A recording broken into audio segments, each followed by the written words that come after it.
Hello and welcome everybody to another episode of Pod Strickland. I'm your host, Shwin and this is episode 269, a very nice episode lined up for you. I'm joined on this Victory Monday by my co-host Stacy, that is at StacyPan89.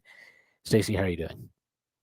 Yeah, it was a victory Monday indeed. The New York beat Philadelphia, which in this case was a very good thing, and Michigan beat Ohio State again, which is kind of a habit now at this point. When do we not? It's getting boring beating Ohio State and all these things. So We're gonna win so much. We're never gonna stop winning. Um, yeah, it is nice to own Ohio State at life again, which is you know stunting in as a habit. Uh, but before we get into Knicks stuff, I do have to make a few announcements. The first being that the Strickland has an Instagram, so please check that out. That is at thestrick.land on Instagram. Give us a follow. We also have a YouTube channel where you may be watching this podcast. If you are, please hit like and then subscribe to the channel. That would be a huge help to us. Final announcement is the Strickland has a Patreon. You can subscribe to it. There are a number of tiers. There's a $6 tier that gets you access to Pod Strickland, this pod that I host every Friday with Prez. You also get access to the Strickland mailbag that is hosted by Andrew Steele, aka Doug, aka the Doug Bag. That comes out every other week. He hosts that along with Dallas Amico. You also get access to the Strickland Discord where the conversation never stops. Win or lose, it's always popping off in there. There are further tiers. There's a $9 tier that gets you access to Strick and Roll, my solo pod, where I rant and rave about the Knicks even more. You also get access to wonderful weekly articles by Matthew Miranda, one of the best in the business. There are further tiers. There's a $50 tier, $30 tier, $15 tier, $30 tier, $50 tier, and $100 tier. This comes with a variety of additional benefits like listening on a pod recordings, merchandise discounts, even potentially co-hosting a podcast alongside yours truly one day. Whether you choose to subscribe or not, none of this would be possible without you. So, without further ado, let's get started. The Knicks. Whew, I mean, there's a lot going on here. The Knicks did win a basketball game against the Philadelphia 76ers on Sunday after dropping a heartbreaker to the Clippers on Saturday after winning what could have been a heartbreaker against the Heat on Wednesday or Thursday. I don't even know. The days all bleed together. This team is crazy. They are competitive beyond all belief, and then they constantly want to shit their pants in the final minutes of a game. Um, but you can't accuse them of not. I mean, the compete level with this team is not questionable. There might be nights where RJ Barrett doesn't exactly turn up, or Julius, or whoever, but on the whole, they give it all they have. And I thought yesterday that was maybe. I mean, they've actually had a bunch in the last few weeks, but I thought yesterday was. I don't know if I would say it was their best win, but it was in a lot of ways their most impressive win this year. Second night of a back to back. Yeah, it's at home, so you didn't travel, but you lost an overtime game the night before to the Clippers in absolute heartbreaking fashion. their Should best have, player plays the same position as where you have a key injury. yeah, yeah. Embiid is obviously a monster, potential MVP candidate. I think should have won an MVP last year, in my opinion. Um, You just and hate white people. that's true. And yeah, and obviously Mitch is out for the Knicks. RJ Barrett basically is a scratch minutes before the game, and to come out and they go down 21 and I mean, you have every excuse right there to let go of the rope. I mean, quite honestly, coming into the weekend, I was like, if they get a split, I'll be happy. But once they lost that Clippers game, I was like, well, this sucks. Not gonna get a split now. But to get a split, I mean, that's a great split. And it's a split where we could have, and it's also, yeah, I mean, it's a split that feels like we could have gone 2-0. They box out, they guard Nicholas Batum. If RJ could jump, all these things. Yeah, instead of a white man can't jump remake, maybe they should say do a Canadians, Duke players can't jump. Or actually, Canadians, yeah, RJ had a teammate at Duke who could jump, so Canadian works better. yeah, No, I think the takeaway for me yesterday, yeah, and I think there's a few things. Fred Katz had an article that you and I have deeply analyzed and at times criticized on the blown leads and kind of the randomness. And I've always felt like while there's probably some truth to the fact that there's just the games are more volatile now, the Knicks were just going to always be on the negative side of that because they don't get up a ton of threes, right? They don't have even their better shooters for most of the year quickly has been down, right? Quentin Grimes is shooting worse than he was last year. Fournier is out of the rotation, and before that was shooting 31% from a three. We'll get to him in a second. You know, Brunson is really the only person who's shooting it consistently at a high level. So I was like, yeah, that might be the case, but it doesn't work in the Knicks' favor. And it's good to be on the other side of a couple of those. Even the Clippers game, they were down 17, and they came back, and that wasn't a fake comeback, right? That was a they. That was a real comeback. Yeah, that was a real comeback. But what I want to focus on from Sixers is the guys who led that victory. Were guys who, let's start with the Frenchman, right? Evan Fournier was awesome last night. Legitimately Yeah, awesome. he was also weirdly good on defense in the second half, especially. I think he's he didn't really get mashed up onto like PG too much or anything. He actually had pretty good defensive possessions against Miami in the second half too. Yeah, like he's really weird. He doesn't really make mental errors on defense. No, he does, but like when he doesn't, he's okay.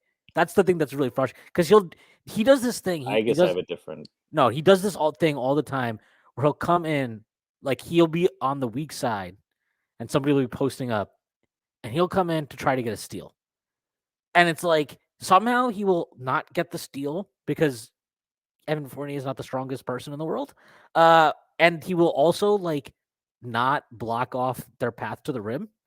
So he just like runs by them, and it's just he's not. I mean, I think the majority of the mistakes I feel like I've seen are just like he gets blown by a lot, and he's not very strong either. I think he gambles off ball. He's like really. He's but I think that it's not as bad as I think the biggest issue is really size and strength speed combo, right? Which was less of an issue when he was younger.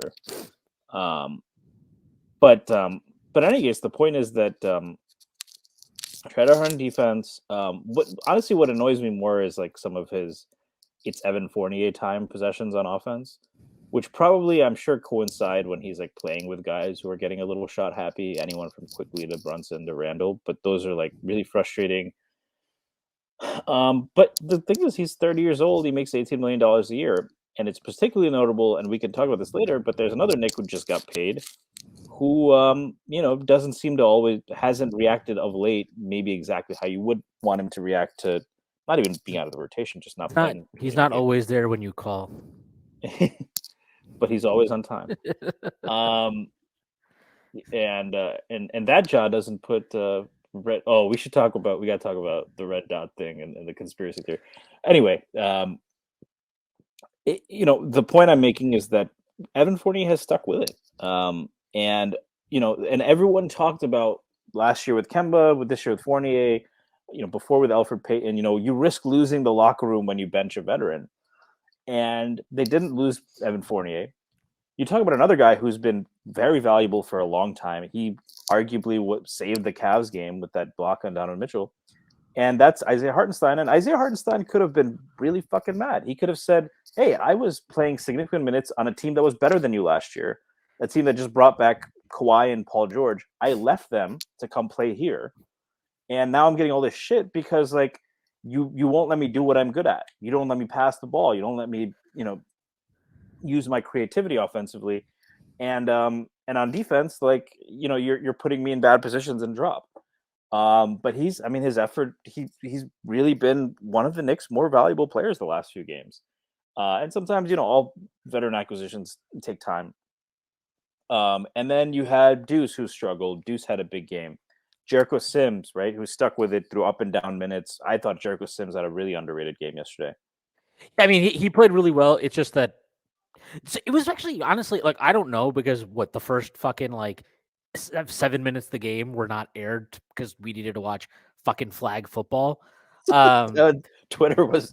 I will say I watched Twitter for 7 or 8 minutes and everyone just freaking out, including like Ben Stiller being like, hey, flag football, you can trouble me for a warm glass of shut the hell up. That was it was entertaining at least. And we went down 19 points anyway, so I'm You glad will I go to didn't sleep, watch or that. I'll put you to sleep. You're in Check my out the world, name Grandma. tag. Check out the name tag, Dak Prescott. You're in No, the garden now. so like I don't know. Like I can't tell you I've gone back to I don't know if NBA.com has the play by play and you can watch all the individual plays there. But like at least that back end of what I caught, I didn't think the Knicks were playing terrible defense. Like, yeah, they got beat down the floor a few times, but it didn't look like they were playing terrible defense. And actually, I thought they were getting pretty decent shots on offense too. It just looked like one of those games where it just wasn't going to happen. But obviously, then the bench comes in. Fournier hits shots. McBride hits some shots, and so I guess what I'm saying is that I don't think the starters actually played poorly, and Sims is among that. Like to start the game, at least from what I saw. But late, I And think he also had some really impressive possessions, and I think he's yeah, quietly. I mean, Perez has talked about this. You've talked about this. He leaves quite a bit to be desired that he still needs to work on. Like his good possessions are very notable. He's not a great rim protector. It is what it is. Like he can jump out of the gym, but guys are able to score on him when they get position. He's just not that. He's not that big. If he wasn't that athletic, he's really sized like a 4. But the point I'm making though with the guys who won that game, they're all guys that could have mailed it in. They could have said "fuck Tibbs," "fuck the Knicks," you know, and so we've both been very critical of Tom Thibodeau. You use that C word, not the one that ends in Tuesday, but the one culture, and he's built that, right? I mean, when you have a guy like Hartenstein who's willing to come in, change his game. I mean, maybe not him alone. Johnny I don't Bryant. know. I'm sorry. Like this, and I know you're not necessarily saying this. This Tibbs shit, like he gets credit for fucking everything with the organization. Oh my god, the young players developing. How can you say Tibbs is not doing a No, great but I'm job? talking about the fact that guys like Evan Fournier are Okay, still but those, engaged. but they like the front office signed guys. They've acquired That's true. guys And a lot of it is the front who are office. committed hard workers. Isaiah Hartenstein, like even when he sucked, like to start this year, you could never accuse him of like not going 115%. He literally got fucking Obi hurt because he was playing like a fucking maniac. Like that actually happened.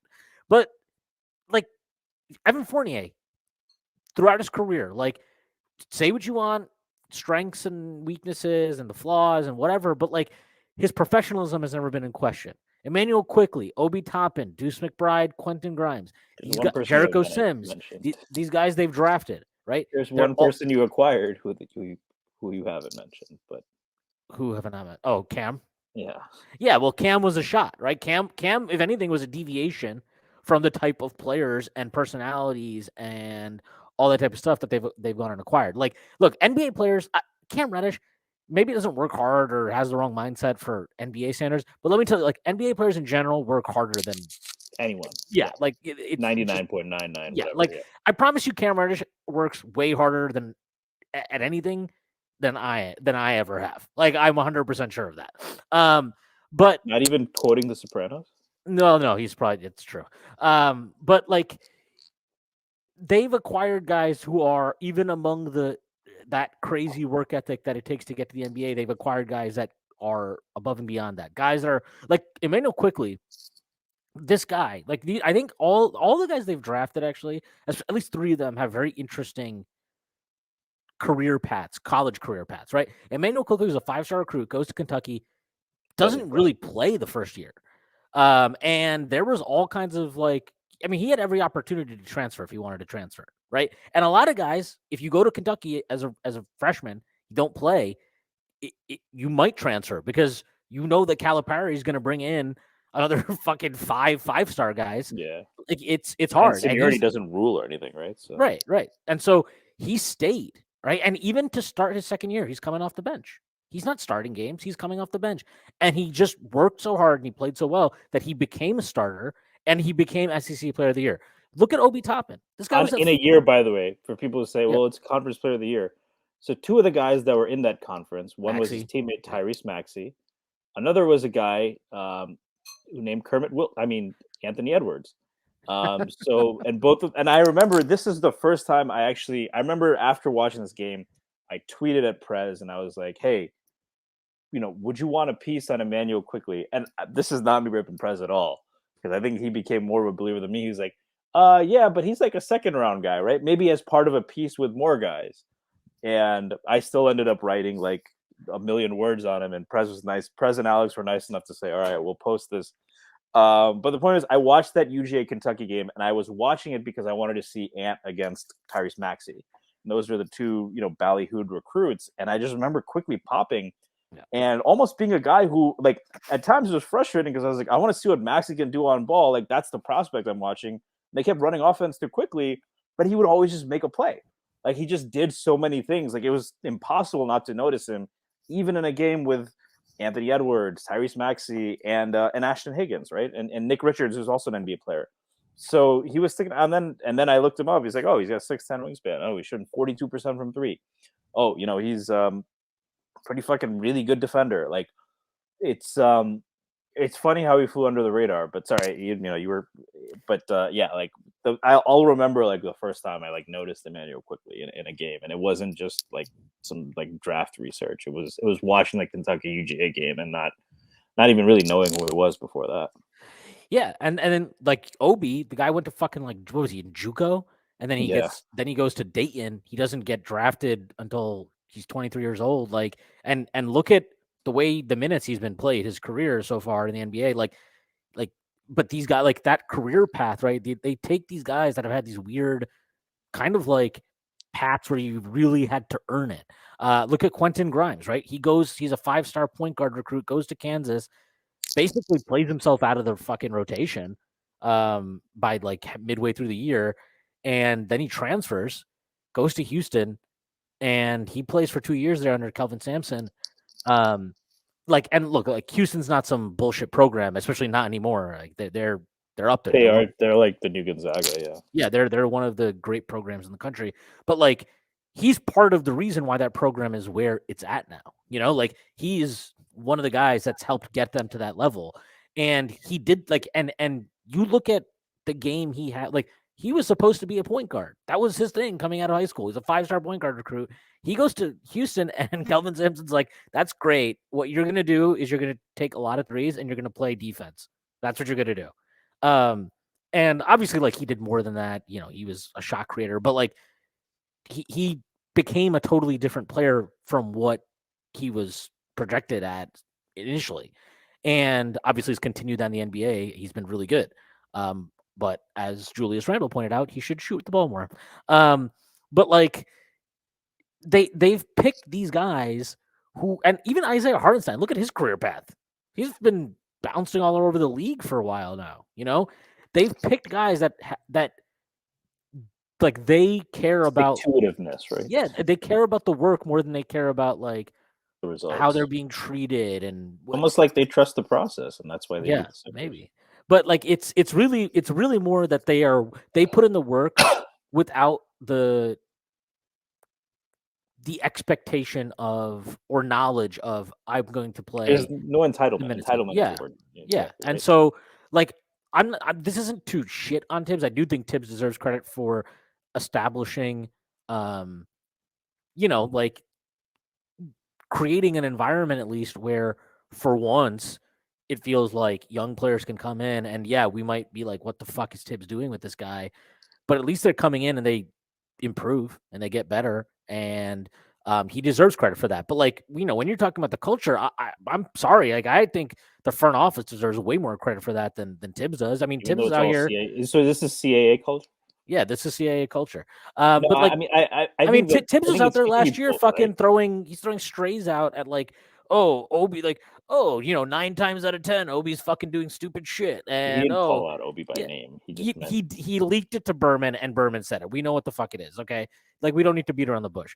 And it's the same thing with Quickly. Like he's not a point guard. He's just a nice bench scorer. I'm gonna start fucking Alec Burks over. I'm gonna start XYZ players over. Like it's whatever. I'm sorry. I don't think he deserves credit for those guys staying bought in. I think the front office bringing in the type of players who will stay locked in, even amidst that. It's almost like a nature versus nurture argument. And like to that point, like he lost Cam within what?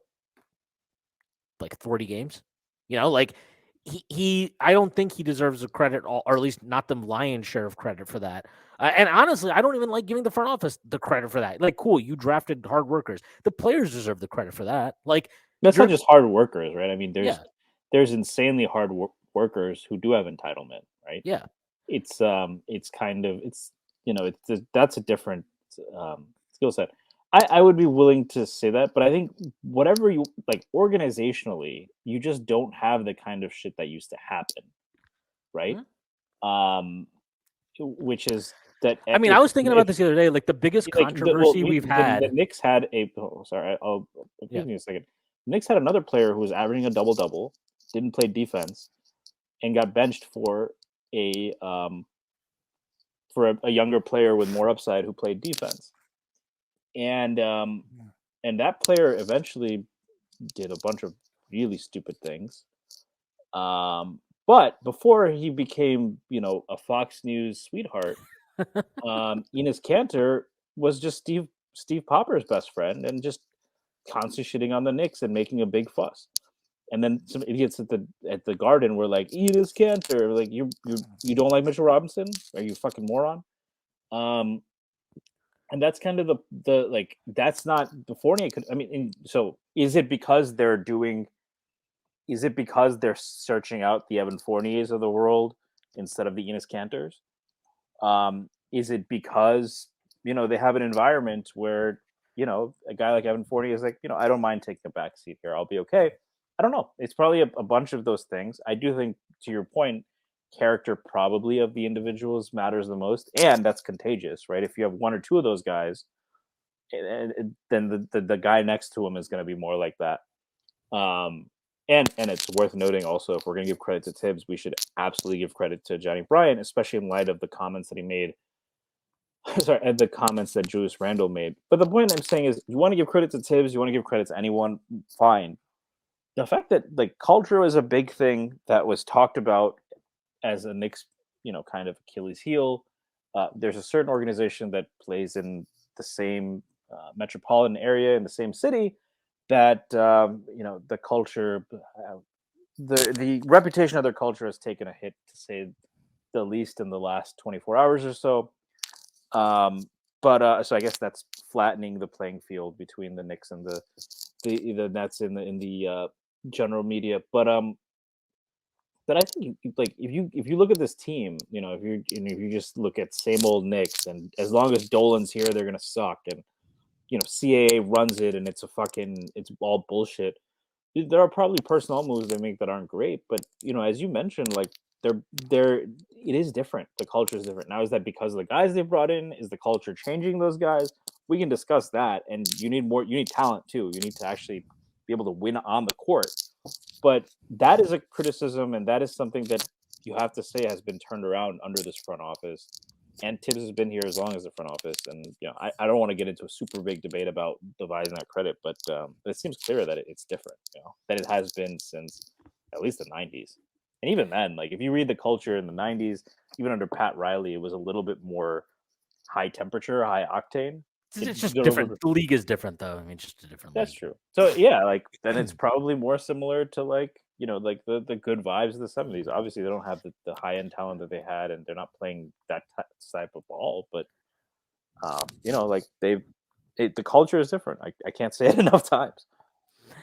Yeah, I mean, it is different. I mean, I think better. Let's just say that it is much better. I mean, the biggest controversy they've had in the last 3 years is like not talking to the media. Leon not talking to the media. Tibbs throwing strays out sometimes via they banned Berman. Stephen Bondi. That's like banning, that's like North Korea banning. But they didn't ban. But the Bandy got banned before this regime. Like this regime, they Bandy. Yeah, Bundy, whatever. But they I mean, the biggest controversy is like was Cam that Reddish. before this regime? Yeah. And the biggest controversy is like Cam Reddish being DNP'd CD'd. And by the way, I just want to say this. I was thinking about this today. There are a lot of people that are like, "Oh my god, like the protected first the Knicks don't have much value. They like you're not going to get shit for these picks. What is the point of them?" And then like with the same people will be like, "Oh my god, they traded a protected first for Cam, and now he's not." Why didn't they take Herb Jones? Yeah. Well, it's like it's like you can't have it both ways. It can't be that in one instance you kill the front office for using a protected first, and then the other instance you're saying, oh, actually they have no value. These 4 protected first things have no value at all. I don't buy that, and also like the Cam thing. Who cares? Like if that's the biggest controversy we have to deal with over the last, and then like okay, I guess other than And that, a you have lot of like the same people who are like, why can't Cam play? We're like, why couldn't Kevin Knox play? yeah. I mean, the most ridiculous take I've seen, by the way, Kevin Knox is a rotation player now. Yeah, and he still sucks, and he's a rotation player on the worst fucking team in the league. Yeah, they're the worst team in the league, and like the main controversies we've had are like, oh my god, Austin Rivers is persona non grata now, and Kemba Walker is completely done. Like that, those are big controversies. You know, like these are not real. I Can I think ask you a something. side question on the Austin Rivers space? Yeah, Do you think he looks like Andrew Tate with hair? yeah, he looks exactly like him. But like these aren't real controversies, in my opinion. I mean, these are controversies in the sense of like if you follow a sports team, situations like this arise. But this shit happens for multiple teams But and you got to be players. smart about it. Yeah, I You mean, but got to these things, cherish the team. yeah, these things happen around the league with every team. This is not like Knicks specific, and you could say, I mean, I do think it's a bit concerning, or it's at least a negative. It's a bad look that every single year there seems to be one player that Tibbs kind of entirely falls out with, and there is something to be said about what seems like a lack of communication in those instances. But those have generally not been good players. Like Yeah, I and assume you're talking about Rivers first year. Yeah, Rivers, Last year Kemba, would have been Cam. Kemba, and this year would have Yeah, been. and ultimately, like again, like that's just not a huge controversy, and I just don't like if I could tell you 15 reasons why I think they should move on from Tibbs at the end of the year. But one of them will never be that he benched Cam Reddish. Like the end of the day, I posted this earlier today. I tweeted this earlier today. But since they basically benched Cam Reddish and promoted Deuce McBride into the rotation, the Knicks were 10 and 13 at that point. The Knicks in the 32 games since are 19 and 13. Um, they're 6th in offensive rating. They're 8th in defensive rating. They're 4th in net rating. They're 11th in defensive rebound percentage.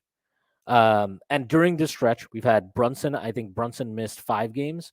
Mitch has missed however many games. RJ has missed like I think 6 or 7 games. Obi missed a bunch.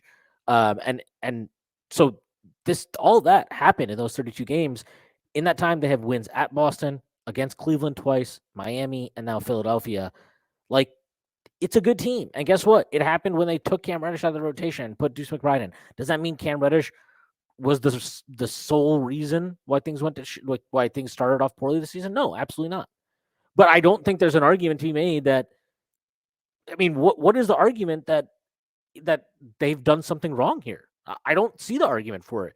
And like they didn't bench Cam to play some like 65 like 35-year-old veteran wing, right? No. They benched him and they were like, "All right, we're going to play our second round pick from last year, a 22-year-old kid. We're going to play him. We're going to put him in the rotation. And you know what? Even if he is undersized, we're going to deal with it. Even if he can't make a shot for 3 weeks, we will live through that because we believe that he will come good." And he's put together a couple of nice games. The shot is starting to fall. I thought even before shots started to go in, I mean, I think I mentioned it last week when we were on. I thought Deuce was playing better. Like he was taking shots when they were available. He looked like he was playing with more force again.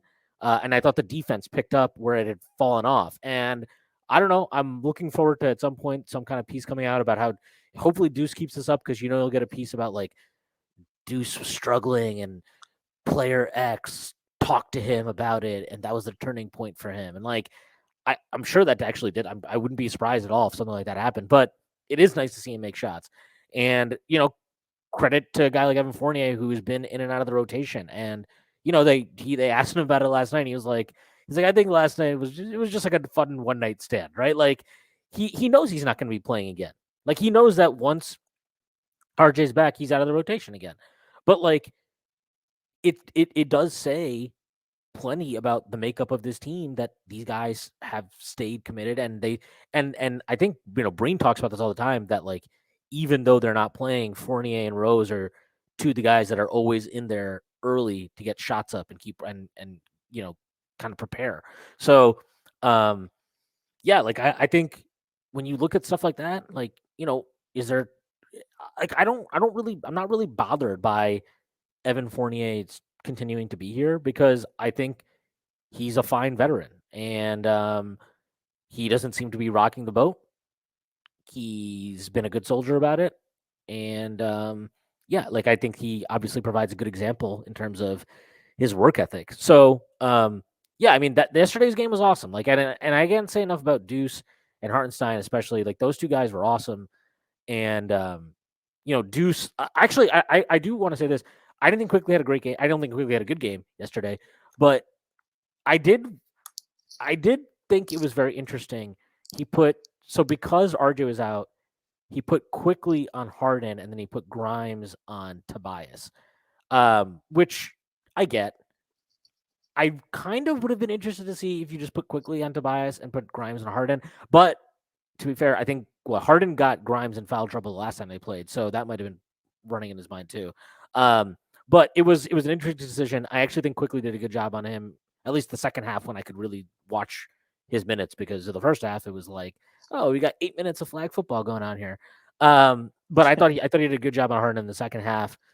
But yeah, I mean, it wasn't his greatest game, but I just like, and look, we got to talk about it because it is relevant. Like, it does say something that not just it's not just one game.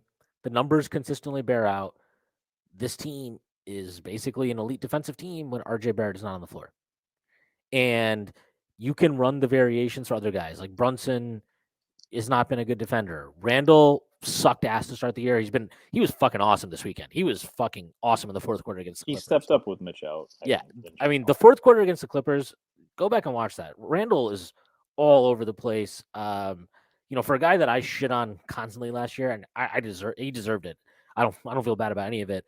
He deserves a lot of credit for the way he's come back this year, both in terms of his on court play, and I think he's making real strides and attempts, and genuine progress in terms of being a better leader and teammate.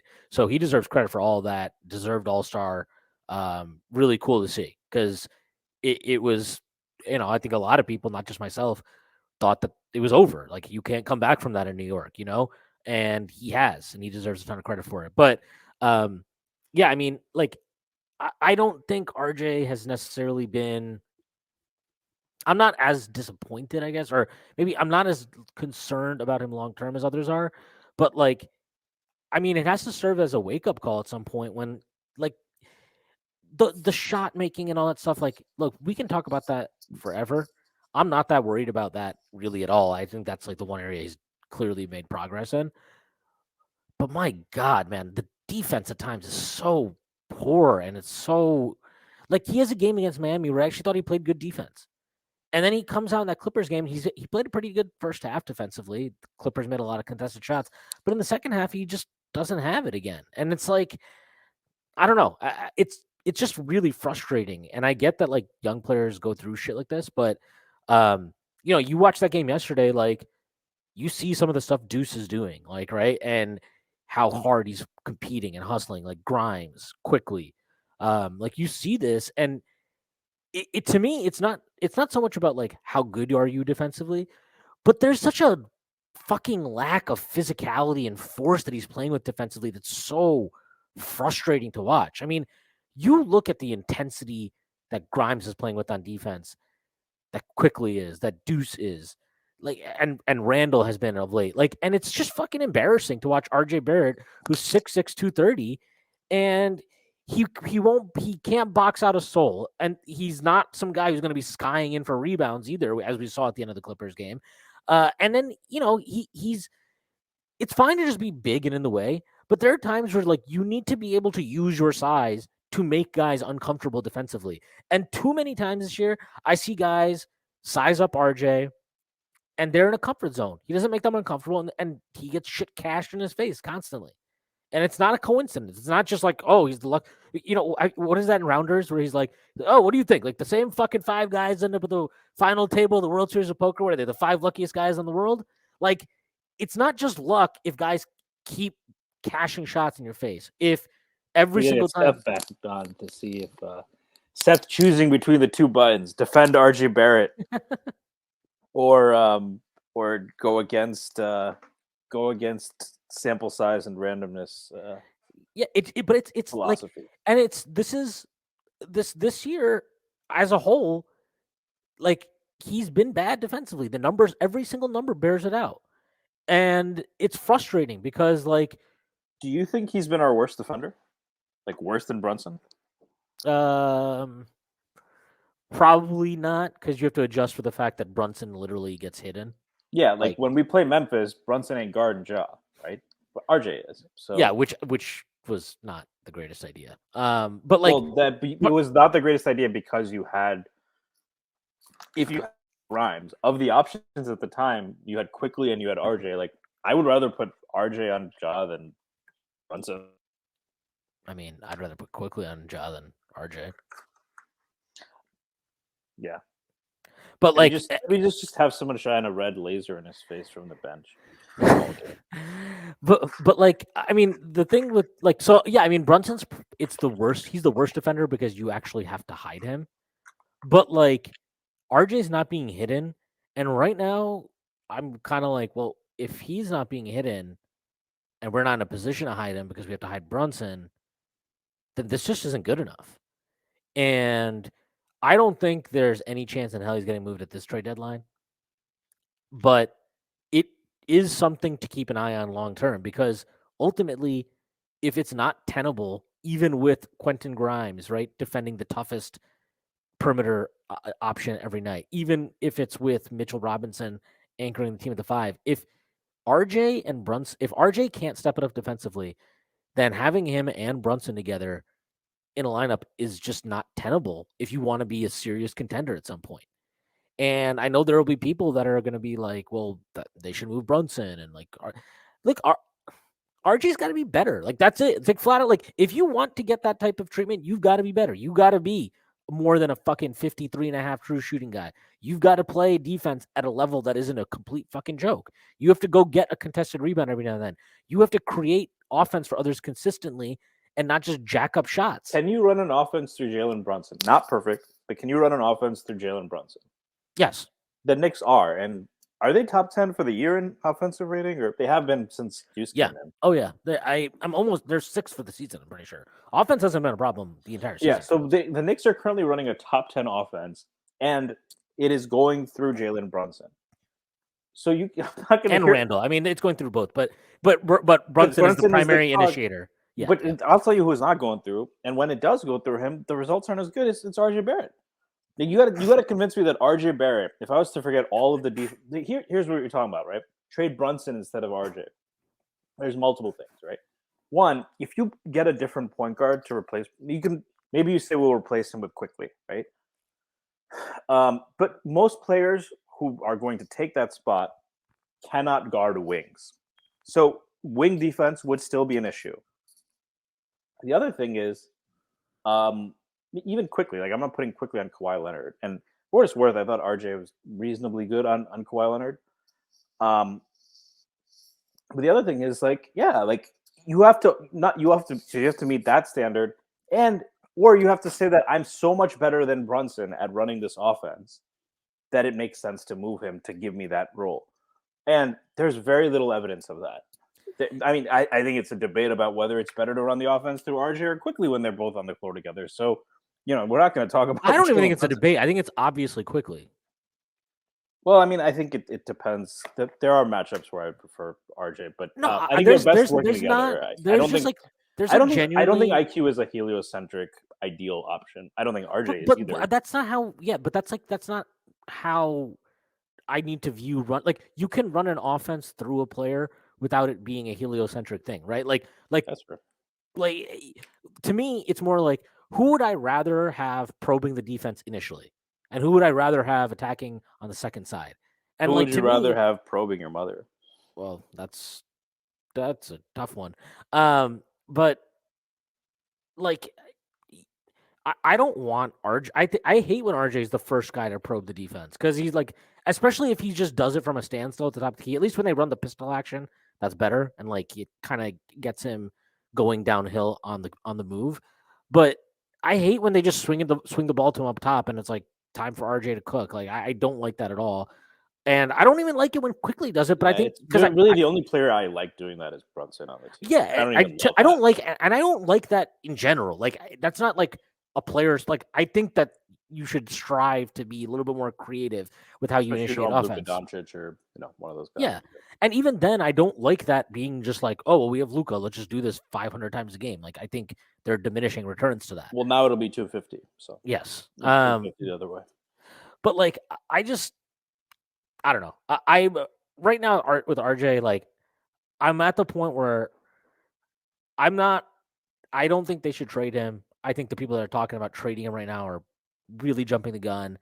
Um, I do have a little bit more patience for a guy. Yes, he's fourth year in the league. He's 22 years old. I'm not saying he's, being young doesn't necessarily excuse some of the concerns we're seeing, but I do think that suggests there's scope for improvement, especially when we've seen him be a better player in terms of his defending at a previous time in his career.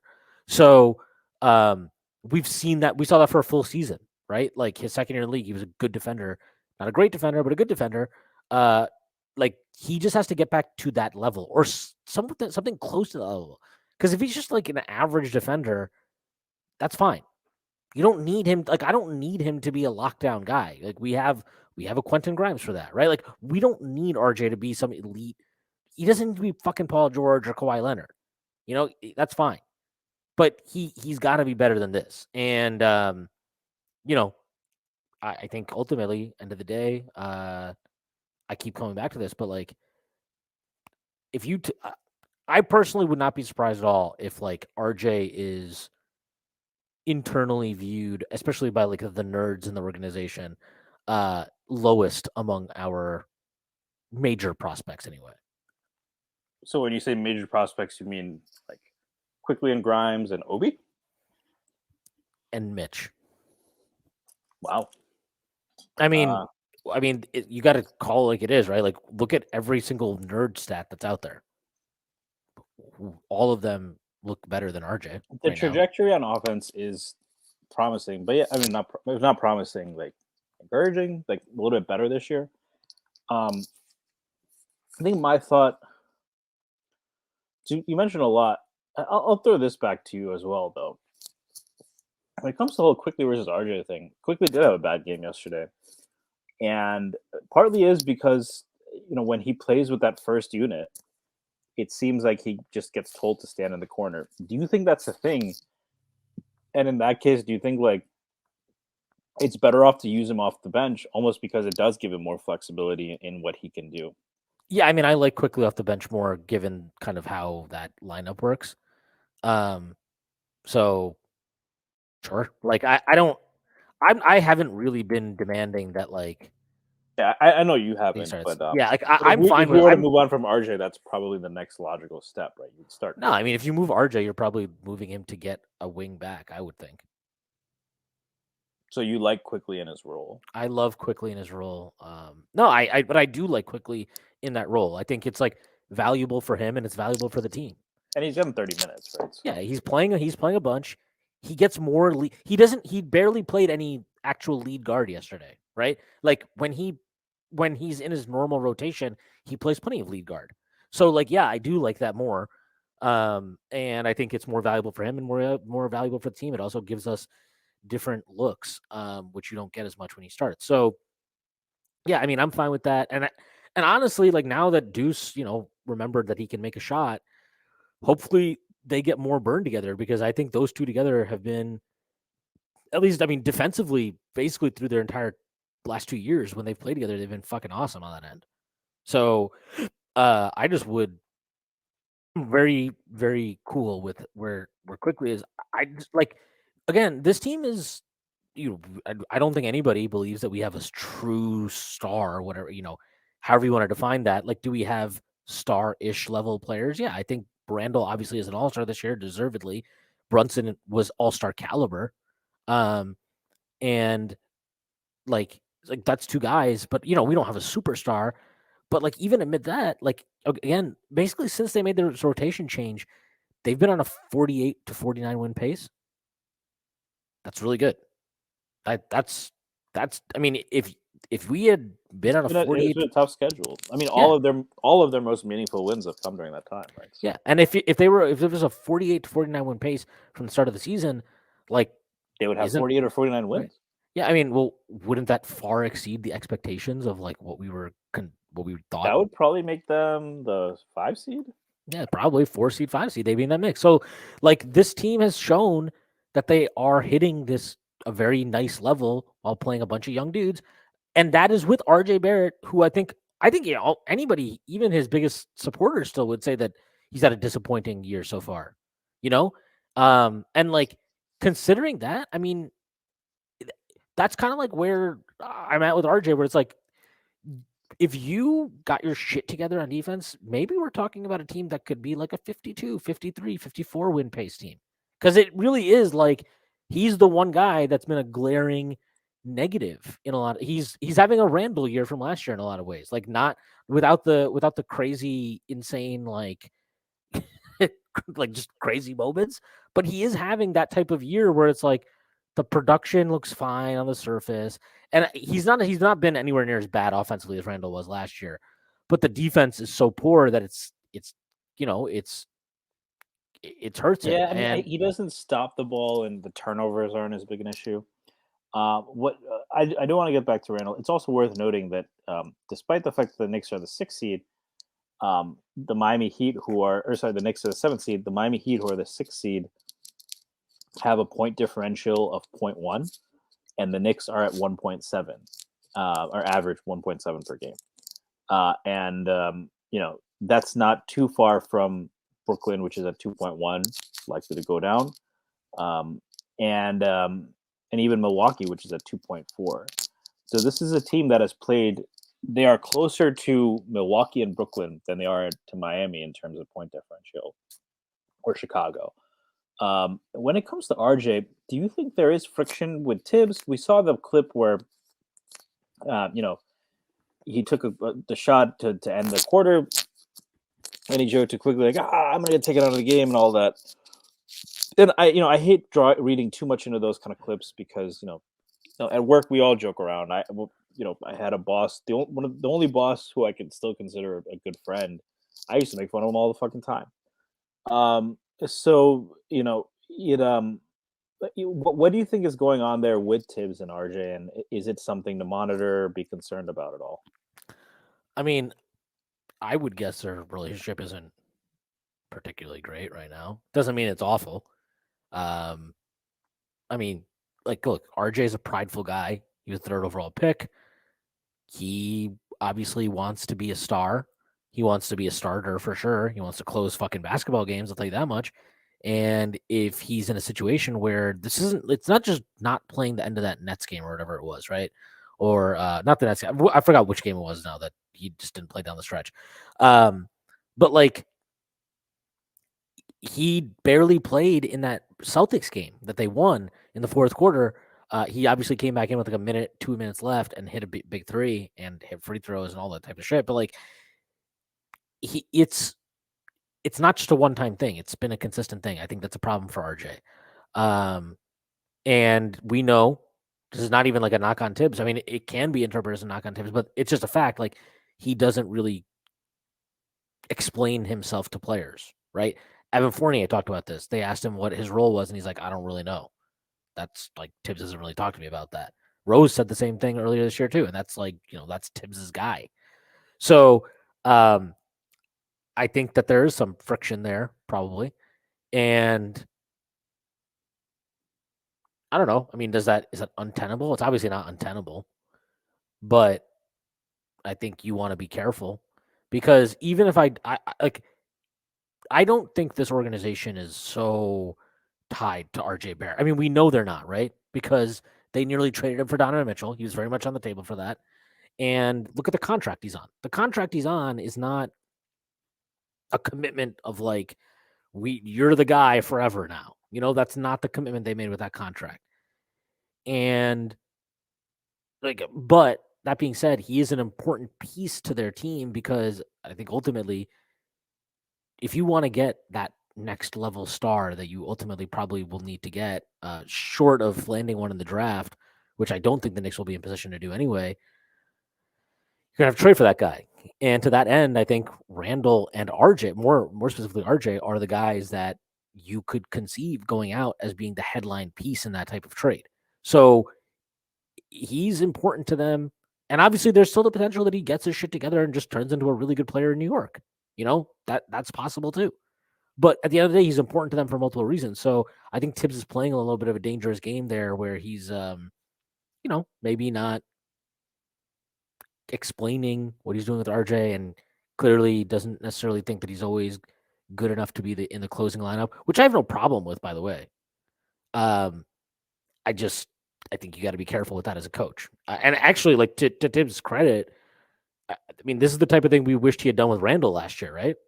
So I don't have a problem with it in one-off situations or every now and then or certain matchups, but I do think that if you're going to go down that path, it needs to be applicable to everybody, and you need to be a little more flexible with it. And a lot of the stuff could just be avoided if you would not do crazy, insane rotations, which that's not going to happen. So that is what it is. You're on mute. Perhaps trying RJ at the 4 is a way to kind of get him untracked a little bit, play to his increased weight and strength. But it is a little bit striking that, like, you're not playing well. You're not making consistent reads. And when other guys have seen, I mean, you didn't have to sit for a year behind Alfred Payton. You were the third pick, but so was Enes Kanter. So it's interesting, and I think you nailed it on the head. Is he going to be part of the team long term, especially if they do get one of those long wings that we've coveted for a while, and that player is really a star? If we had drafted Trey Murphy, right? Let's say if the Knicks had been able to draft Trey Murphy, maybe they wouldn't have drafted Grimes at that point. But let's say they got Trey Murphy and Grimes. That was, by the way, very possible because they had the 19th pick in that draft. If Murphy had fallen a few more picks, it's possible. Would we want RJ starting over Trey Murphy right now? Do I think he's a higher ceiling? Yeah. But that's just an example. So definitely very curious as to what's going to happen there. But I mean, I will say, RJ has made strides on offense. He's got to figure out the defense. But I think that he's close. He's gotten to 54 true shooting, which is still not great, but it's a lot closer to league average than he was. I did want to shift gears a little bit and talk about another young Knick. So I know you had Jeremy Cohen on the pod that's dropping today, but and I know I didn't listen to the whole thing yet, but I know he mentioned Obi being traded is pretty likely. There's a few things I wanted to mention about things that has been talked about, but do you think Obi will be traded by the trade deadline? I don't. Jeremy does. Do you think there's any chance? I mean, because the report that came out today was that they were willing to offer him in a protected first in that Vanderbilt deal, which to me seems like, I mean, you're getting Beasley back, but that does seem like an overpay or an admission that Obi just has no value, and I'm skeptical that that's actually the case. Where did that report come from, though? I honestly don't remember. It was like the Basketball Insiders. I mean, there was the one that came out over the weekend, right? And I think, like, to me, it's like, oh, they had an exploratory conversation. There was another one that came out today. It's like that the like, I don't know if there's been a few people, and they're not like scrubs. I know there was a Jazz account that tweeted out that like the holdup is the Knicks they want an unprotected pick, which the Knicks are not going to give up a fucking unprotected pick for Jared Vanderbilt and Malik. But it's surprising that they would give up Obi Toppin and a protected first. I mean, are we sure they would? I don't think they would. I think that's bullshit. What the reports seem to indicate. But yeah, I mean, the reports can indicate what they want. I don't buy that. I just don't. Maybe I'm wrong, but like, I have a hard time believing that they would, like, I don't know. I can't see this this front office being like, oh yeah, we'll trade our 8th pick from 2 years ago for Jared fucking Vanderbilt and Malik Beasley, and we'll also attach a protected first round pick to do that. That's fucking bananas. Jeremy's theory is that they would do that and then rope in the Raptors in a 3-team trade and they like Vanderbilt maybe and send Vanderbilt to Toronto, and then you give them 2 protected picks or whatever, and that gets you OG. Like, I could see that. I wouldn't love that. I mean, my entire thing is like, I think 3 protected firsts for OG and Anunoby is enough. I don't feel the need. I don't think the Knicks should have to give up a fucking single thing more than that. He's a good player. Yeah, Jeremy, I think, is more on the OG train than. I just, but I that's fine, and I'm not. I've kind of come around on the idea of like, okay, he does address some of the biggest needs that this roster has, so I get it. But like, how is he worth? And why do I have to include Obi to do that? And I don't think it's prudent. Like, we've already seen the depths of this team. They've been really tested, and at times it hasn't looked great, right? But the goal should be to add OG to your core. And I do think OB, like, even if he's not long term part of the core, he's still a guy that can give you NBA minutes right now consistently, right? He's not a guy that gets you killed out there when he's on the floor. You need to add more of those like positive players to the mix, not lose one to go get another one. And I don't, and specifically, my point is the value of 3 protected firsts is enough to me for OG Anunoby. I don't think it should require more than that. And if it did require more than that, I would be out on it. That's just my valuation of It him. feels Like, a little bit like a bit of an overpay, to me at least. that's just my valuation. And like, the important thing to remember is, yeah, you can tell me, well, it's fine to overpay a little bit. I agree, it's fine to overpay a little bit, but if you start doing that, what it does is it hinders you in future transactions.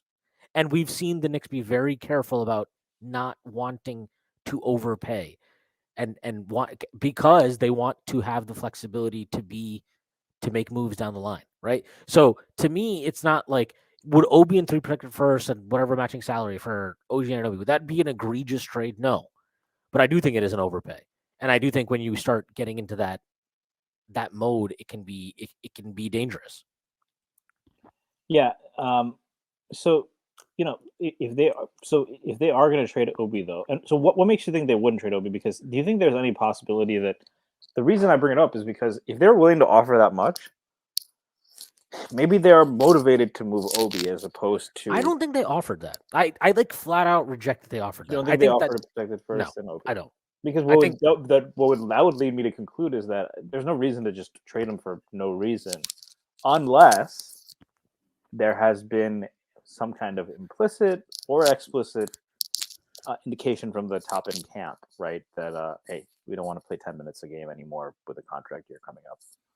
Yeah, I mean, that's his agent is Leon's son, so that conversation might be very direct. Hey, Dad, Obi wants to play more. I'm sure he wants to play more. Every NBA player wants to play more, and he deserves to play more. Okay, we know that. It's gonna cost them money soon. Yeah, right. And so if that has happened, fine, and he deserves that. Like, he deserves to feel that way and to push, if need be, to get minutes in New York, or if it requires a trade, he's right to push for that, and he's handled it. If that's what has happened, he's handled it very well, because nothing has come out. Right, there's been his no effort hasn't dropped or anything. Right. So that's fine. I think that the way I interpreted that was that Utah is trying to create a market for Jared Vanderbilt and Malik Beasley. And the way it was worded was that they put a first round value on both, and Obi would suffice as, an equivalent to a first round pick, but then they would still need a protected first for the other guy. And like, I could see a world where they traded Beasley and Vanderbilt straight up for like whatever, Obi and Rose, right? I could see that. Would I love that trade? Not really, because like, I just don't understand how a team that sucks at shooting wants to go get Jared Vanderbilt for one of their better shooters so far this year. I just will never make sense to me. And it's also like, Vanderbilt's not going to play. People are like, oh, he can play small ball 5. Tibbs is not going to play a fucking small ball 5, dude. Like, stop. I don't want to hear about it anymore. I don't even want to fucking hear about it, because he's not. Well, it's do you not think going to happen. Vanderbilt offers enough? I mean, he would be more likely. I mean, like, Obi really is a tough sell there, right? at the 5. So Vanderbilt offers you a little more length and defensive agility, right? Does Tibbs care? Tibbs wants some gigantic. My guess would be no. Tibbs wants gigantic fucking Neanderthals that play the 5 and get defensive rebounds and fucking Well, Nerlens Noel is big enough. He hits the right physical. Yeah, he fits the right physical benchmarks for Tibbs to be happy with. He's not going to play Vanderbilt the 5, man. Like, what in his career have you seen? This guy played fucking Cat and Taj together until it was like for an entire fucking season because he just would never try Cat. Taj is Vanderbilt that much smaller than Taj? Taj converted into a 5 because he was too old to play the 4. Yeah, but I mean, how much bigger is Taj than Vanderbilt? I think he's definitely holds his weight better than Vanderbilt. Vanderbilt's filled out though pretty well last couple of years. But what does Taj weigh? I don't know. But I like Vanderbilt actually. I've liked him forever. I do too, and I think that even if he did play the 5, I'd want to use him more creatively on both ends than Tibbs would. I'm just gonna say this. I think it's a fucking massive mistake to trade Obi under the premise of, well, Tibbs isn't going to play him that much anyway. Like that. So then fucking get rid of Tibbs. Like, I don't understand. Like, if you drafted a guy 8th overall, like, you clearly believed in his talent. You clearly believed in his talent to pick him 8th overall. He has done nothing, especially in the last 2 seasons, to make me.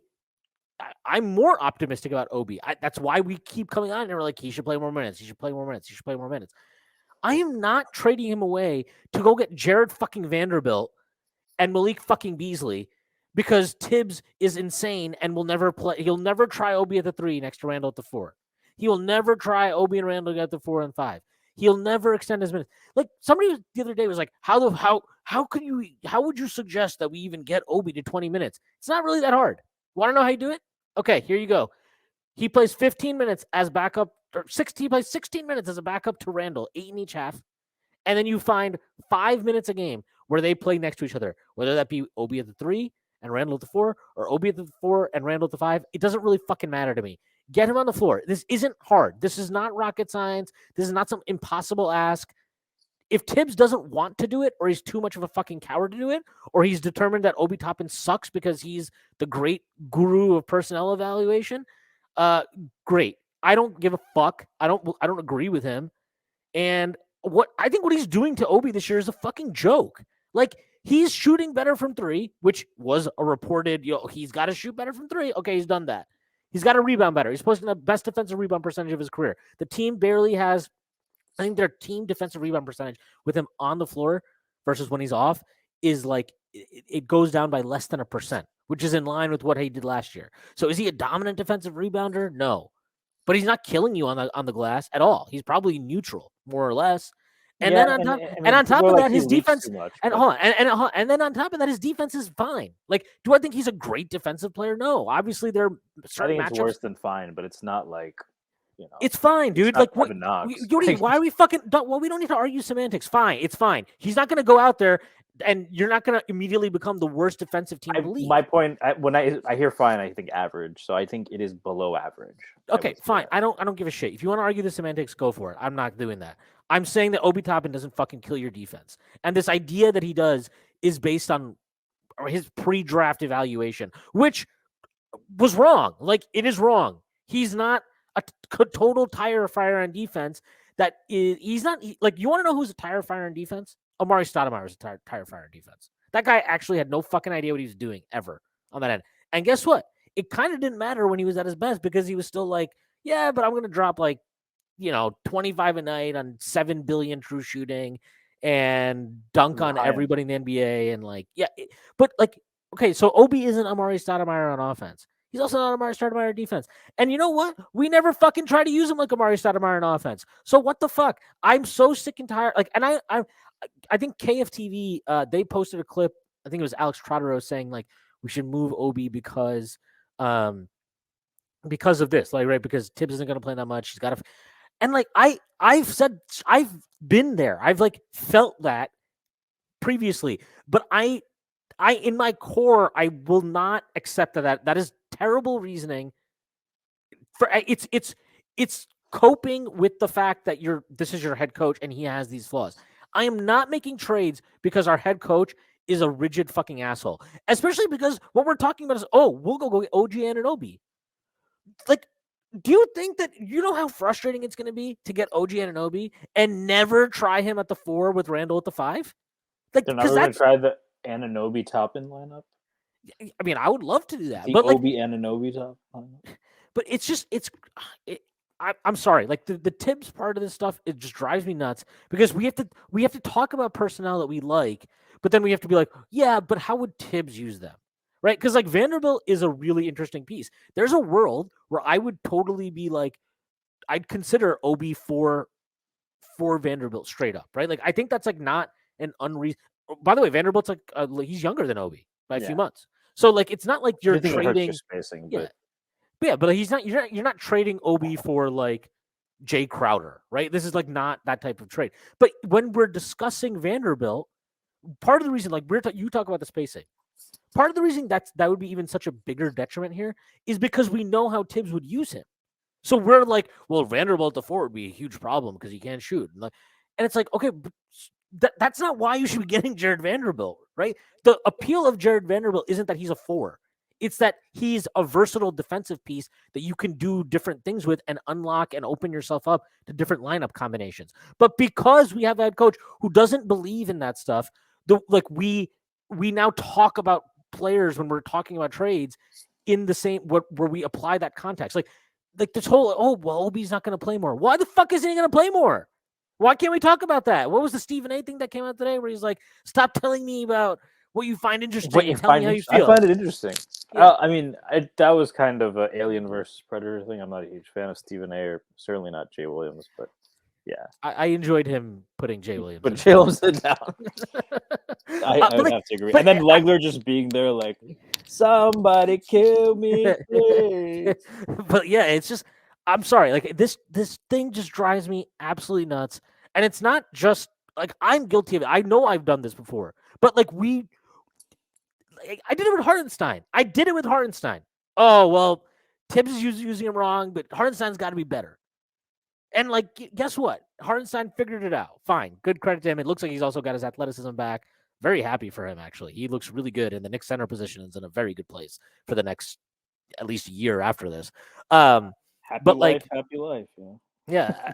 But it's like I did it with Hartenstein though, and like now he's playing well, and it's like, oh well, I guess he adjusted Tibbs and blah. But I also think Tibbs has been forced to be a little bit more creative with him defensively. I'm sure as you have, they're not just playing like drop coverage now with Sims and Hartenstein. So Tibbs has had to adjust. And that's a credit to Tibbs. But I'm like, it makes it even more frustrating. So I'm like, I know you can fucking adjust. I know you can do this shit. We've seen you do it. Like last year when he had to play Obi, right? Because Randall was hurt. We had that game in Charlotte. I think there were a bunch of guys around. I think we played like 8 guys that game.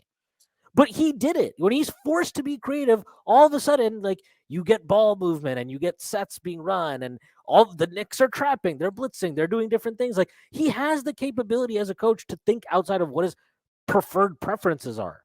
But it's why like it's kind of like I've talked about this before, but it's like the Woodson thing, right? Where it's like a coach has a preference of how he wants to play. And so when he has his full roster, the sum is actually less than the parts. But then when he has less of the roster and he's forced to like lean into things that he wouldn't do naturally, it becomes much better. Like when Woodson was like, oh, I guess I have to play Melo at the 4. And we were all like, this is the greatest thing ever. Thank fucking God. Amari Stoudemire got hurt. But like, then he goes to the playoffs. He's like, well, the East is big, man. I got to start Kmart and fucking Tyson Chandler next to each other in a playoff series.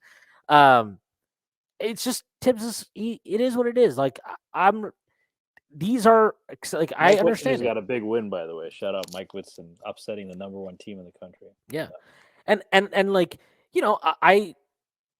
Tibbs is what he is. Like there's certain things you're going to get from him, but you can't let those things influence decisions that impact your roster long term. And to me, like the difference between a coach and a front office is a coach should. I'm fine with the coach prioritizing winning in the here and now, right? That's if you don't win games, you usually get fired in the NBA as head coach. That's how it works. But where a front office's duty is as like a custodian of the franchise, right? They have to look and plan for 2 years from now, 3 years, 5 years, 6 years. They have to plan down the road. So to me, you're not if you just we had to trade Obi because Tibbs won't use him. So then you're letting your coach dictate long-term decisions. That's bad. That's really, really bad. You should never do that. A coach should never determine long-term decisions unless they're like fucking Greg Popovich. You do have to have alignment, right? I mean, it's a gray area, I think, between alignment and right. But so is it alignment?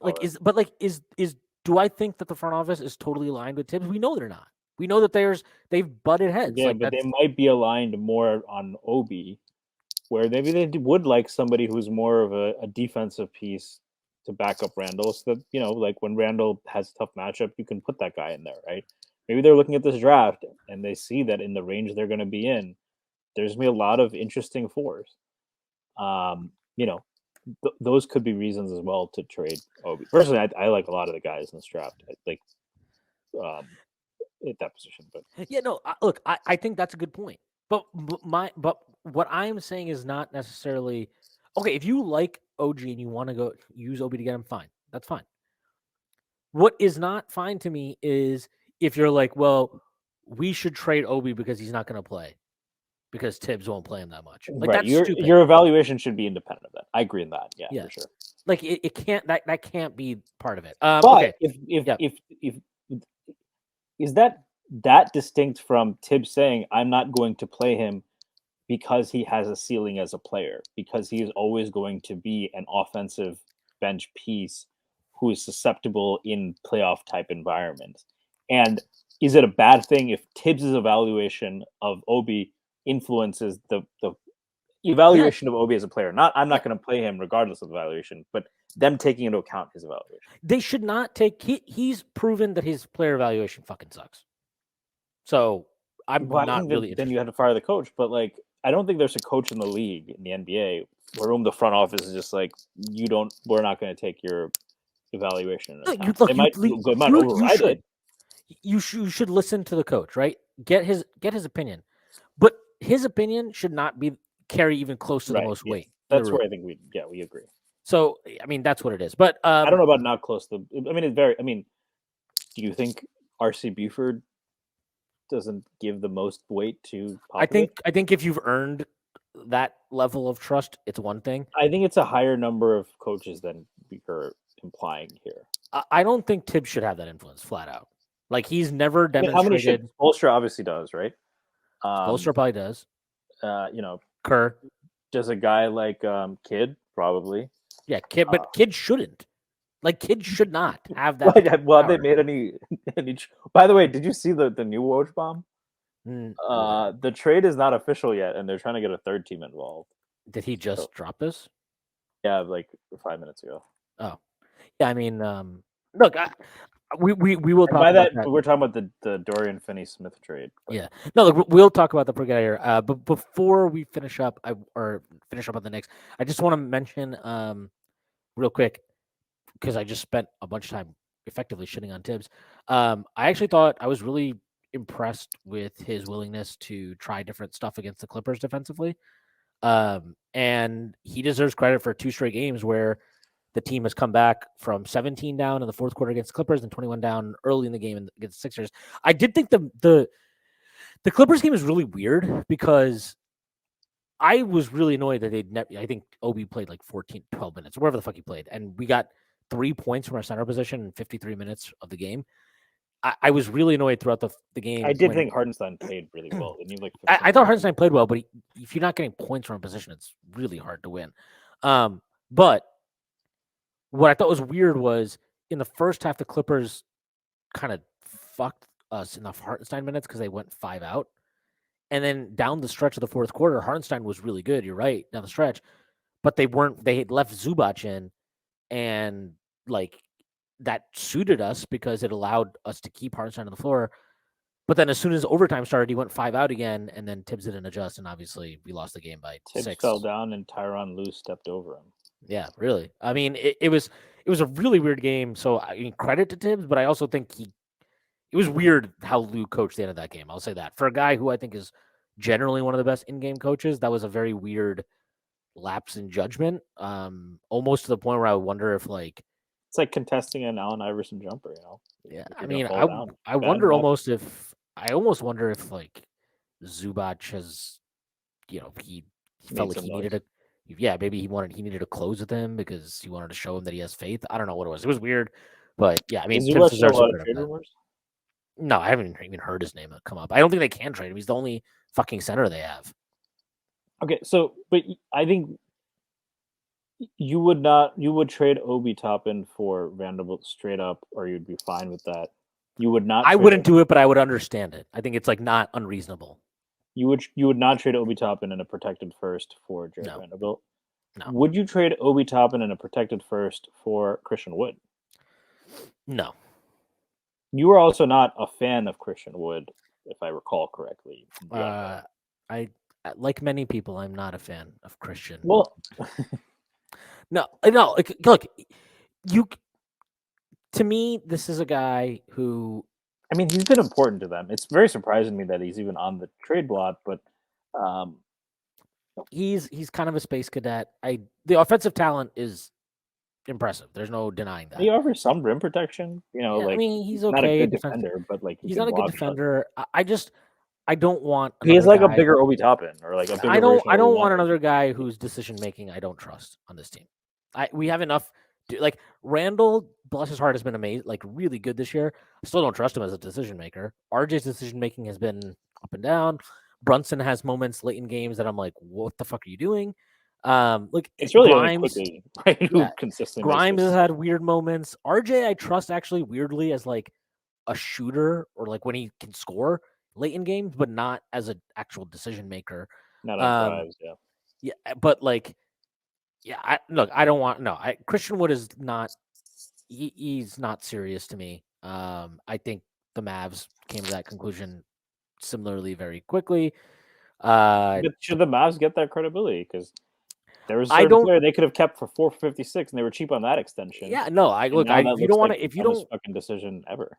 yeah, if you don't want to credit them for that, I'm fine with that. But I think like, No, I think that should be a massive. If the Knicks passed on a guy like, can you imagine? Yeah, like what if the Knicks refused to pay some guard, and he went somewhere else? They refused to pay him 456. He gets 400 somewhere else, or 5 400, whatever it was, and he puts on borderline all star numbers. They would get. I mean, can you imagine the Bondi think pieces? The dude would look like Randy from South Park. Like I mean, they wouldn't be wrong. Actually, they wouldn't be wrong. I mean, look, I think but this the is. Mavs are not getting that scrutiny really, and I think that it's fair to suggest that there's a little bit of maybe they shouldn't be getting the benefit of the doubt that they seem to get, and Yeah, maybe but I mean, when a like well-run the fact that they organization, don't want. I guess the point is, for many years that's been viewed as an organization that made smart decisions, and I'm not talking about obviously the cultural issues that came about. I'm talking about in terms of roster management. Um, and I don't know that 3 years ago if you told me, well, they don't want to extend this player, I'd say all right, if the Mavs won't extend him, there's probably a reason. Now I'm not so sure that I view that as like a thing. So from what I've seen, like he helps them play five out. I think he would really help Julius Randle on offense. I think he can give you enough rim protection.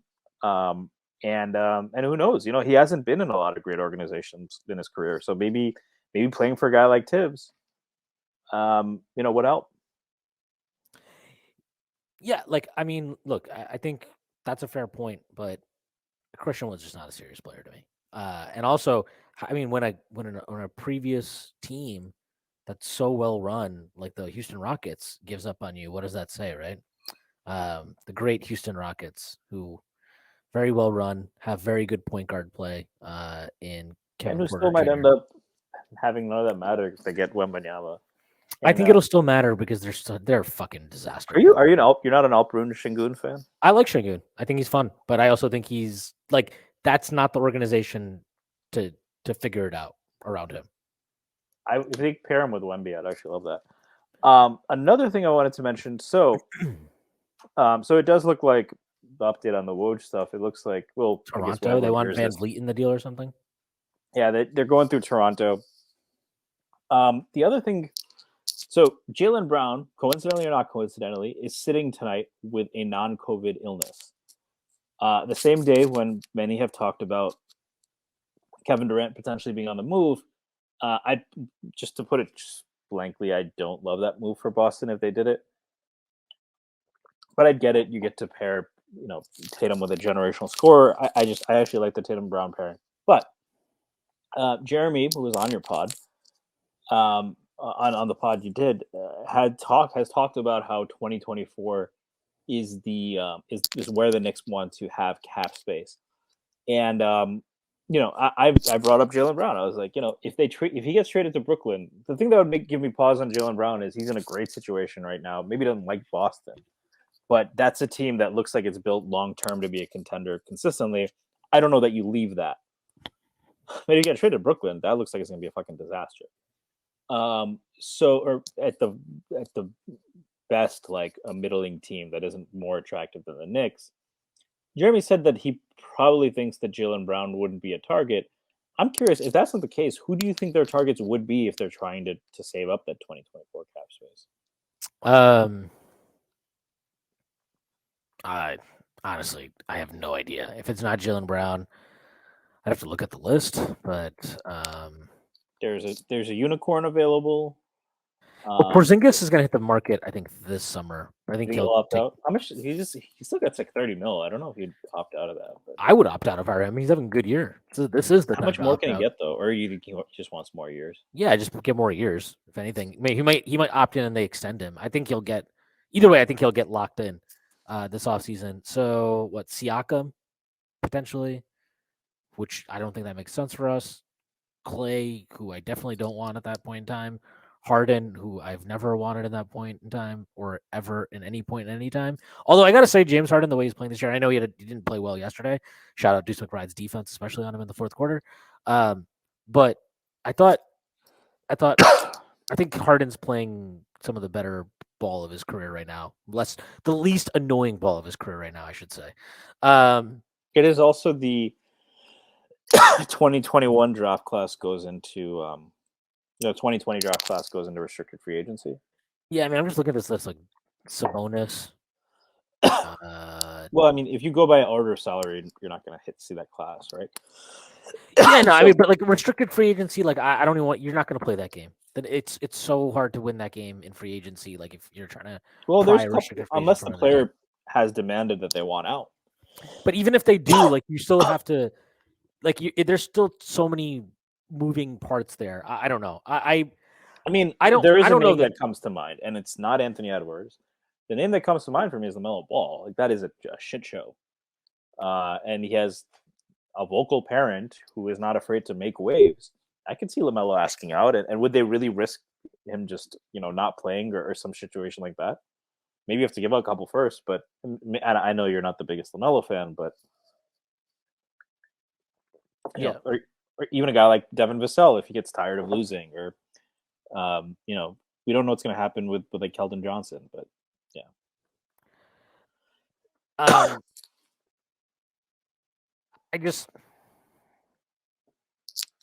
don't know. It's kind of like okay, but like if you give LaMelo a contract, why would the Hornets not match it? Well, if he just demands out, but they don't. But they don't have to honor that, but it can create a pretty bad situation. Yeah, but I wouldn't honor that if I were them. Oh, I'm going to trade LaMelo Ball now. And but teams that have made the stand have ultimately had to crack. Have they? How many times has this happened? On a guy on his rookie deal? It's like Porzingis wanted out. The Knicks traded that in advance because it's tricky, and they just don't want. And obviously, how different would this be from Donovan Mitchell? Right? Yeah, Donovan Mitchell got extended, but very quickly afterwards, he demanded a trade. No, he never demanded a trade. Donovan Mitchell never demanded a trade. That never happened. I think he never demanded a trade for a while. Yeah, but being unhappy is one thing. He didn't demand a trade. Most guys don't demand trades. Like you, I mean, not. Well, I guess I should say most guys. If you play with the Nets, you're going to demand a trade. What point was AD at when he got traded? That was. I think he had a year left on his contract, or he's. Yeah, look, I get it, but like I just think the restricted free agency game, if that can't be a selling point to me. It's too risky. There's too many moving parts because you're not just dealing with the player, You got to deal so with the other Jaylen Brown team. is a restricted free agent. No, he's unrestricted. He is? Yeah, he's on a second contract right now.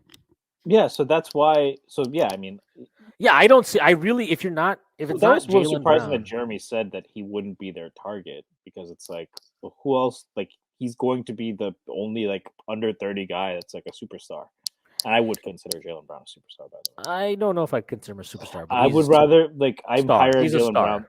Brown. I'm higher on Jaylen Brown than I was on Donovan Mitchell over the summer. I'll put it like that. I don't know about that.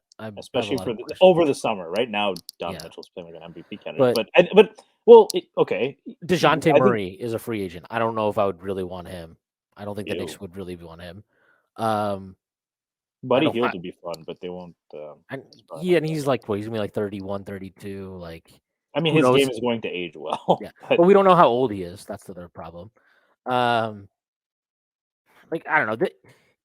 I mean, there's players. It's a bonus the unrestricted free agent. That's interesting. Yeah, but you have Randall. Like, are they going to play together? That'd be a weird. Not fit. under Tibbs. Yeah, not under Tibbs. How am I supposed to play Sabonis and Randall together? This is crazy. So let's go back to this Jaylen Brown thing, though. So, I mean, whether or not you think he's a superstar, especially if he's in trade rumors. I mean, do you think, first of all, if he's in Boston at that point, do you think there's any chance he leaves? If he is still in Boston, summer of 2024, when he goes in unrestricted free agency, do you think there's any chance he goes somewhere else, or do you think I obviously don't know the guy, but I mean, I think there's a chance. But I mean, they're going to be a good team for the foreseeable future. It seems like, and I guess my question is, if that's not the target, and I can ask Jeremy this directly as well, but who is, right? We don't want Clay. We don't want Tobias Harris. Middleton's going to be 33. I'm higher on Siakam than you at age 30, but maybe to your point, I'm higher on Siakam. But who?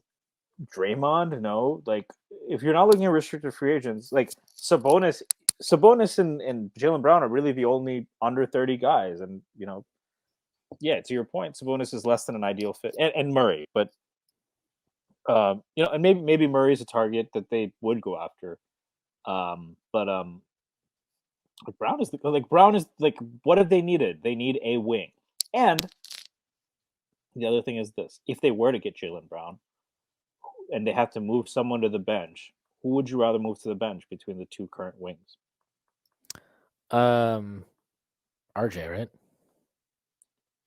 RJ's not going to really be happy about that. So what? Yeah. That speaks to kind of what we were talking earlier, that it is something to keep an eye on. But I mean, is it crazy to think that Jaylen Brown should be the target 2020? If 2020, and if not, then 2024 shouldn't be this like the banner year, right? Because it's kind of it. Other than that, yeah, I don't know. The Jaylen Brown thing is maybe if that's the target, but other than that, I don't know why they would want cap space that summer. I'm not exactly sure. Maybe they can facilitate trades or something. I really don't know. All right.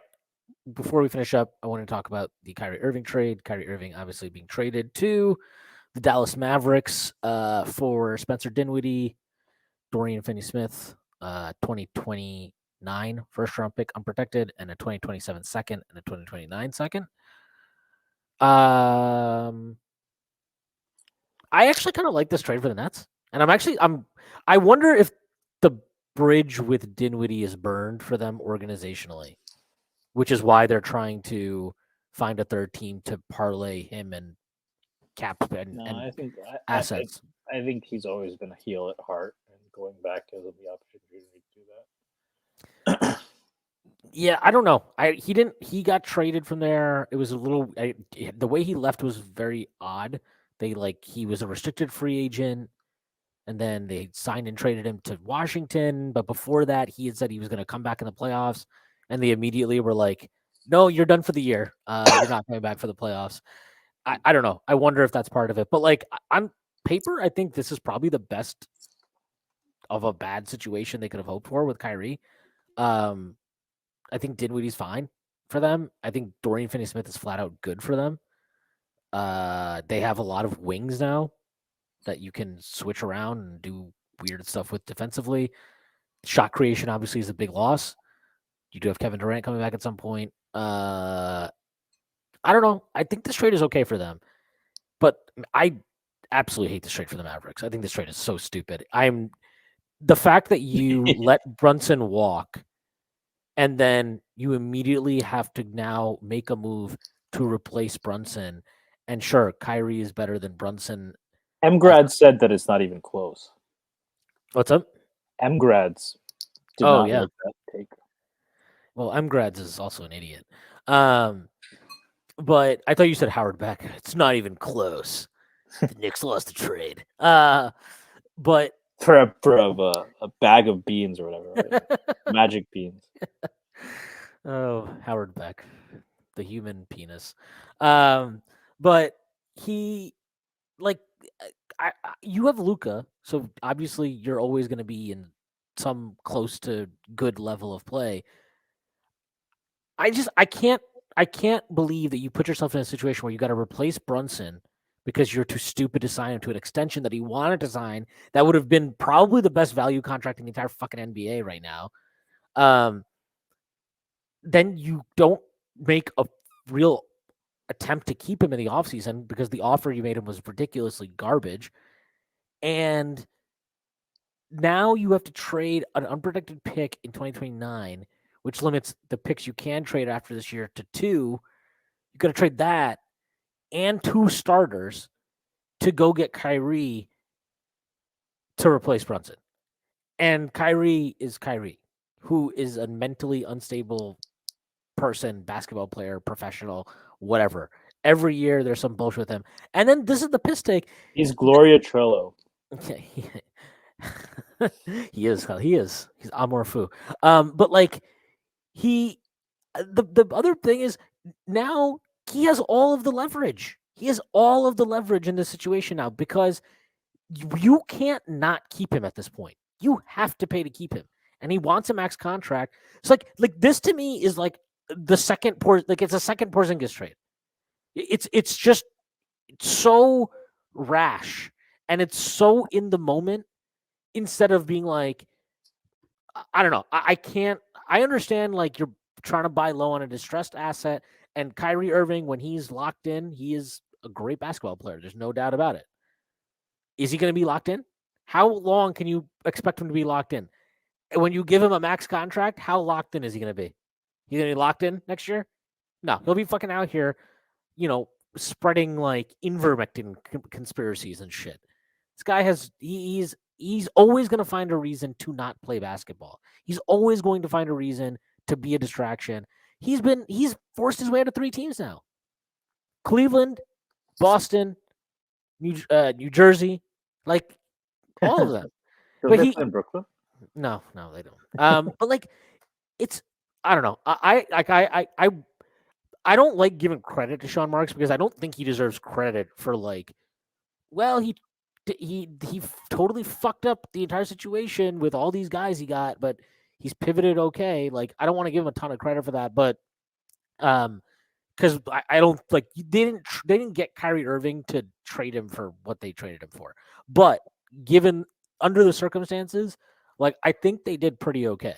Are they a contender now? Do they have the same ceiling they had with Kyrie? I don't think so, but maybe he's got until 3 p.m. on Thursday.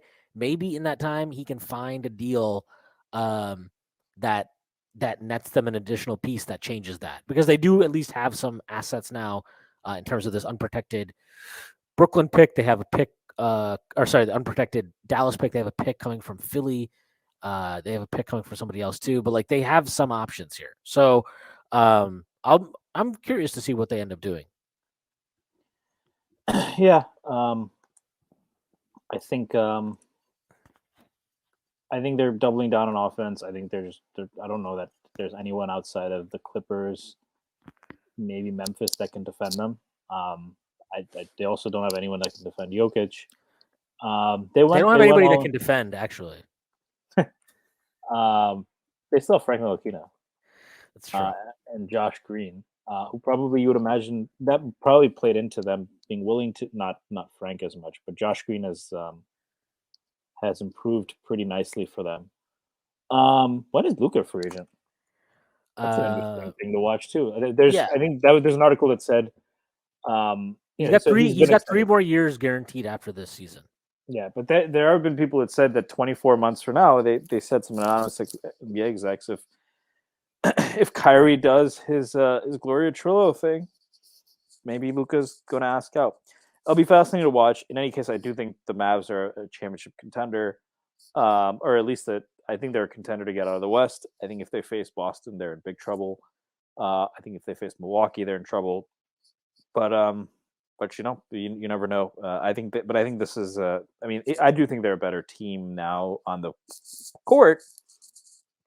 Even with the defensive downgrade, I think the bigger issues are, introducing the volatility. So we'll see.